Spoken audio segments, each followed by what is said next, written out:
Hello everyone, कैसे हो आप सब। आई होप सभी अच्छे होंगे और आप सभी का रिवीजन भी अच्छी तरह चल रहा होगा। तो देखिए, जैसा कि आपको पता है, हम यहाँ पर जो हमारा एस.टेट, DSSS, KVS, NVS या एनी अदर टीचिंग एग्ज़ाम जिसमें भी हमारा CDP पोर्शन आता है, उसकी क्वेश्चन प्रैक्टिस कर रहे हैं, है ना। तो आज हम हमारा चैप्टर है जो gender as a social construct, यानी कि सामाजिक निर्माण के रूप में लिंग, इस चैप्टर की क्वेश्चन प्रैक्टिस करेंगे। ठीक है, तो चलो स्टार्ट करते हैं बिना देर किए। लिंग में पुरुष और महिला के गुणसूत्र, हार्मोनल और शारीरिक घटक शामिल हैं। ठीक है, ये हमारा first point. Second point, gender role सामाजिक और व्यावहारिक मानदंडों का एक समूह है जिसे आमतौर पर सामाजिक या पारस्परिक संबंधों में पुरुष या महिलाओं के लिए उपयुक्त माना जाता है। क्या है? जेंडर रोल सामाजिक और व्यवहारिक मानदंडों का एक समूह है जिसे आमतौर पर सामाजिक या पारस्परिक संबंधों में पुरुष या महिलाओं के लिए उपयुक्त माना जाता है। पितृसत्ता क्या होती है? सामाजिक संगठन का एक रूप जिसमें पुरुष महिलाओं पर प्रभावी होते हैं। ठीक है, अभी करते हैं ऑब्जेक्टिव क्वेश्चन आंसर, वस्तुनिष्ठ प्रश्न। ठीक है, देखिए फर्स्ट क्वेश्चन में क्या है? स्वस्थ समाज का निर्माण निर्भर करता है यौन संबंध, आपसी प्रेम, आपसी विश्वास, इनमें से कोई नहीं। यानी कि अगर हमारा स्वस्थ समाज होगा तो किस पे डिपेंड करेगा?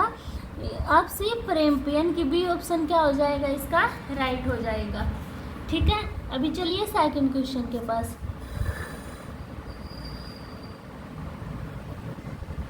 नर और मादा के बीच संबंध में सबसे महत्वपूर्ण क्या है? यौन संबंध, आपसी प्रेम, आपसी विश्वास, एक दूसरे को समझना।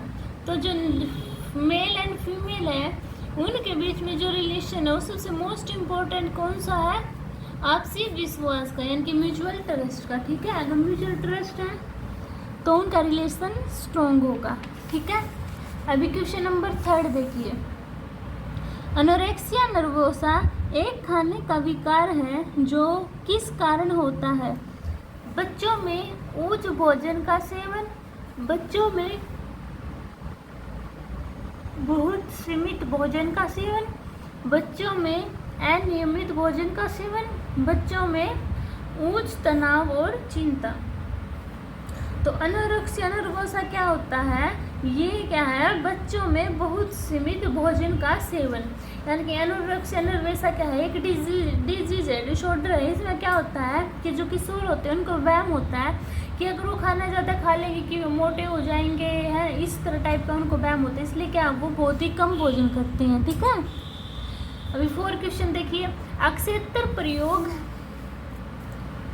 कक्षा की स्थिति में आयोजित किया जाता है जबकि अक्षेत्र अध्ययन किसमें आयोजित किया जाता है? खेल का मैदान, जनसंख्या के क्षेत्र, नियंत्रित स्थिति, इनमें से कोई नहीं। यानी कि अक्षेत्र प्रयोग कक्षा की स्थिति में आयोजित किया जाता है जबकि अक्षेत्र अध्ययन किस में आयोजित करते हैं हम? जनसंख्या के अक्षेत्र में। तो बी ऑप्शन क्या हो जाएगा हमारा? राइट हो जाएगा। ठीक है, अभी क्वेश्चन नंबर 5 देखिए। किशोरावस्था के बारे में निम्नलिखित में से कौन सा कथन सत्य है? लड़कियां आमतौर पर लड़कों से 1 साल से अधिक समय पहले अपना यौवन विकास शुरू कर देती है। हालांकि जिस उम्र में बच्चे परिपक्व होने लगते हैं वह अलग अलग होता है। यह यौवन परिवर्तन के कारण आवश्यक समय काफ़ी समान होता है। थर्ड पॉइंट, किशोरावस्था के दौरान व्यक्ति की अंतर्गता और यौन संतुष्टि दोनों की आवश्यकता महसूस होने लगती है। उपयुक्त सभी सही हैं।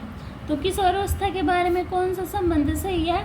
लड़कियां आमतौर पर लड़कों से 1 साल से अधिक समय पहले अपना यौवन विकास शुरू कर देती है। तो ए ऑप्शन क्या हो जाएगा?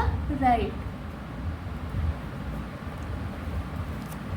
6 क्वेश्चन देखिए, फैकल्टी थ्योरी ऑफ माइंड के विश्वास में अरस्तु का सच्चा अनुयायी कौन था? सुकरात, रूसो, ये दोनों, इनमें से कोई नहीं। तो फैकल्टी थ्योरी ऑफ माइंड के विश्वास में अरस्तु का सच्चा अनुयायी कौन है? हमारा सुकरात होंगे और रूसो होंगे। तो कौन सा ऑप्शन राइट होगा? सी ऑप्शन, यानी कि ये दोनों। ठीक है। 7 क्वेश्चन देखिए, शिक्षा के साथ मनोविज्ञान को एकीकृत करने वाला पहला मनोवैज्ञानिक था? हर्बर्ट स्पेंसर, फ्रोबेल, पेस्टोलॉजी, इनमें से कोई नहीं। तो शिक्षा के साथ मनोविज्ञान को एकीकृत करने वाला पहला मनोवैज्ञानिक थे हमारे पेस्टोलॉजी। ठीक है। तो सी ऑप्शन क्या हो जाएगा? राइट हो जाएगा। ठीक है। 8 क्वेश्चन देखिए, विलियम जेम्स ने अपनी पुस्तक मनोविज्ञान का सिद्धांत यानी कि प्रिंसिपल ऑफ साइकोलॉजी को प्रकाशित किया? 1990, 1890, 1920, 1940। तो father of psychology, principle of psychology कब पब्लिश की थी विलियम जेम्स ने? 1890 में। ठीक है। बी ऑप्शन क्या हो जाएगा हमारा? राइट हो जाएगा। 9 क्वेश्चन देखिए, मनोविज्ञान एक सामाजिक विज्ञान है क्योंकि ऑप्शन ए, इसमें नियम और सिद्धांत मनुष्यों पर लागू होते हैं। यह सामाजिक संदर्भों में मानव व्यवहार का अध्ययन करता है। यह बच्चों के व्यवहार को डालने में मदद करता है। उपरोक्त सभी। तो मनोविज्ञान एक सामाजिक विज्ञान है क्योंकि ऑप्शन ए, इसमें नियम और सिद्धांत मनुष्यों पर लागू होते हैं। सही बात। यह सामाजिक संदर्भों में मानव व्यवहार का अध्ययन करता है। सही बात। यह बच्चों के व्यवहार को ढालने में मदद करता है। सही बात। तो ऑप्शन डी क्या हो जाएगा मेरा? राइट हो जाएगा। ठीक है। अभी देखते हैं 10 क्वेश्चन। 10 क्वेश्चन क्या है? निम्नलिखित में से क्या शैक्षिक मनोविज्ञान की एक विशिष्ट शाखा है? मापन और मूल्यांकन, शिक्षा प्रौद्योगिकी, विशेष शिक्षा, इनमें से कोई नहीं। तो शैक्षिक मनोविज्ञान की एक विशिष्ट शाखा कौन सी होगी? विशेष शिक्षा। तो सी ऑप्शन क्या हो जाएगा मेरा? राइट हो जाएगा। 11 देखिए, मनोवैज्ञानिक नियमों और सिद्धांतों को अक्षेत्र में लागू किया जा सकता है। ऑप्शन ए, प्रबंधन, ऑप्शन बी, व्यवसाय, ऑप्शन सी, चिकित्सा व्यापार, ऑप्शन डी, इनमें से कोई नहीं। तो क्या है? मनोविज्ञान नियमों और सिद्धांतों को अक्षेत्र में लागू किया जा सकता है। प्रबंधन से भी लागू कर सकते हैं, व्यवसाय से भी कर सकते हैं, चिकित्सा उपचार से भी कर सकते हैं। तो ऑप्शन डी क्या हो जाएगा मेरा? राइट हो जाएगा। ठीक है। अभी चलिए 12 क्वेश्चन के पास। विकास एक व्यवहारिक परिवर्तन है जिसमें कि प्रोग्रामिंग के लिए समय की आवश्यकता होती है। यह किसने कहा? बेयर ने, प्याजे ने, अर्नोल्ड रसेल और स्किनर ने। तो किसने कहा था? एक बार फिर से स्टेटमेंट रीड करते हैं। विकास एक व्यवहारिक परिवर्तन है जिसकी प्रोग्रामिंग के लिए समय की आवश्यकता होती है। तो ये हमारे किसने कहे थे? बेयर ने। ठीक है। ए ऑप्शन क्या हो जाएगा? राइट। अभी 13 क्वेश्चन देखिए।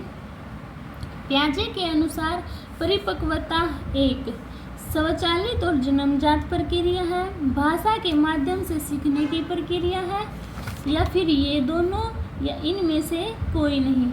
तो कौन सा ऑप्शन राइट होगा हमारा? प्याजे के अनुसार परिपक्वता, मैचुरेशन, यानी कि परिपक्वता का मतलब होता है मैचुरेशन। तो क्या है ये? स्वचालित और जन्मजात प्रक्रिया, यानी कि ए ऑप्शन राइट। क्या है ये? Automatic and इनेट process. ठीक है। अब 14 क्वेश्चन देखिए। गुणसूत्र के बने होते हैं आरएनए, डीएनए, ये दोनों, इनमें से कोई नहीं। जो हमारे क्रोमोसोम बनते हैं किससे बनते हैं? डीएनए से बनते हैं। तो बी ऑप्शन क्या हो जाएगा? राइट हो जाएगा। ठीक है। अभी 15 क्वेश्चन। किसने पहले यह निष्कर्ष निकाला कि श्रेष्ठता पीढ़ी दर पीढ़ी विरासत में मिलती है। डार्विन ने, गाल्टन ने, लेमार्क ने, गोडार्ड ने क्या निष्कर्ष निकालना था? जो श्रेष्ठता है वो पीढ़ी दर पीढ़ी हमें विरासत में मिलती है। ठीक है, तो किसने कहा था? ये गाल्टन ने। तो बी ऑप्शन क्या हो जाएगा? राइट हो जाएगा। ठीक है, 16 देखिए, विकास है। विकास क्या है? परिपक्वता है, सीखना है, अक्षमता का संश्लेषण है, ये सभी। तो विकास क्या हमारा? मैचुरेशन भी होगा, लर्निंग भी होगा, सिंथेसिस ऑफ एबिलिटी भी होगा।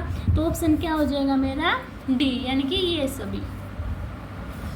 अभी देखिए 17 क्वेश्चन, डीएनए टेस्ट हमें यह जानने में मदद करता है क्या?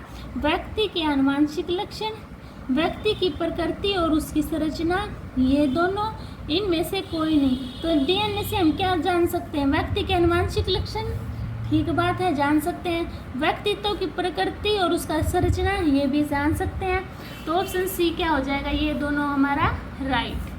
ठीक है, अब ऑप्शन ए, क्वेश्चन 18 देखिए, आनुवंशिकता के नियम की खोज जॉर्ज मेंडल ने की थी 1866 में, 1911 में, 1888 में, 1920 में। तो आनुवंशिकता के नियम की खोज जॉर्ज मेंडल ने कब की थी? 1866 में। ठीक है, ए ऑप्शन क्या हो जाएगा? राइट हो जाएगा। अब 19 क्वेश्चन देखिए, जन्म के समय शिशु की ऊंचाई और वजन क्रमशः है 19-20 इंच और 2.5 से 3.5 किलोग्राम, 23-25 इंच और 2.5 से 3 किलोग्राम, 17 से 18 इंच और 2.8 से 4.5 किलोग्राम। तो जन्म के समय शिशु की ऊंचाई कितनी होती है? 19 से 20 इंच और वजन होता है उसका 2.5 से 3.5 किलो। ठीक है, अब 20 क्वेश्चन देखिए, जन्म के समय शरीर का कौन सा अंग अन्य अंगों की अपेक्षा अधिक विकसित होता है? सिर, छाती, धड़, पैर। तो जन्म के समय कौन सा हिस्सा है शरीर का जो सबसे अधिक विकसित होता है? सिर, यानी कि ये ऑप्शन क्या हमारा राइट है। अब 21 क्वेश्चन देखिए, व्यक्तिगत भिन्नताओं का अध्ययन करने वाले मनोवैज्ञानिक था? कैटल, गूंट, फ्रांसिस गाल्टन, बीने। तो व्यक्तिगत भिन्नताओं का अध्ययन करने वाले हमारे कौन से वैज्ञानिक थे? फ्रांसिस गाल्टन, यानी कि सी ऑप्शन क्या हो जाएगा? राइट हो जाएगा। ठीक है, 22 क्वेश्चन देखिए, किस अवधि को छोड़कर सभी आयु के स्तर पर लड़के लड़कियों से भारी होते हैं? 11 से 14 वर्ष तक, 4 से 15 वर्ष तक, 14 से 16 वर्ष तक, इनमें से कोई नहीं। तो किस अवधि को छोड़कर सभी आयु स्तर पर लड़के लड़कियों से भारी होते हैं? किससे? 11 से 14 वर्ष तक, क्योंकि यही तो यौवन अवस्था होती है ना। और मैंने आपको अभी थोड़ी देर पहले क्वेश्चन करवाया था, यानी कि कई वर्ष पहले जो लड़कियां होती हैं लड़कों से ज़्यादा यानी कि उसमें यौवन अवस्था में पहले जाती है ना, तो यही होती है। और बाकी क्या है उसमें, इस अवधि को छोड़कर सभी आयु स्तर के लड़के लड़कियों से भारी होते हैं। ठीक है, 23 क्वेश्चन देखिए, बच्चों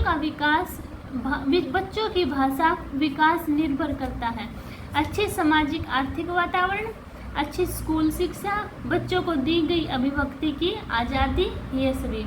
तो बच्चों का विकास किस पर निर्भर करेगा? अच्छे सामाजिक आर्थिक वातावरण पर निर्भर करेगा, सही बात है।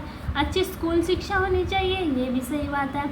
बच्चों को दी गई अभिव्यक्ति की आज़ादी भी होनी चाहिए, हाँ होनी चाहिए। तो डी ऑप्शन क्या हो जाएगा मेरा? राइट हो जाएगा। ठीक है, अभी देखिए मेरा 24 क्वेश्चन, निम्नलिखित में से कौन सा शीर्ष कार्यनीति की श्रेणियों से संबंधित नहीं है जिसमें महिलाएं आमतौर पर शामिल होती है? स्वीकृति, प्रतिरोध, क्रांति, अनुकूलन। क्या? क्वेश्चन को रीड करेंगे एक बार फिर। निम्नलिखित में से कौन सा शीर्ष कार्यनीति की श्रेणियों से संबंधित नहीं है जिसमें महिलाएं आमतौर पर शामिल होती है? तो किस में होती है? नहीं होती, क्रांति। ठीक है, सी ऑप्शन क्या हो जाएगा? राइट हो जाएगा। ठीक है, तो ये थे हमारे gender as a social construct chapter के क्वेश्चन 24 क्वेश्चन। आई होप आपको क्लियर हो गए होंगे। अगर आपको फिर भी कोई डाउट होता है तो आप कमेंट सेक्शन में बता देना, मैं आपके डाउट क्लियर कर दूंगी। मिलते हैं नेक्स्ट वीडियो में, तब तक के लिए बाय बाय।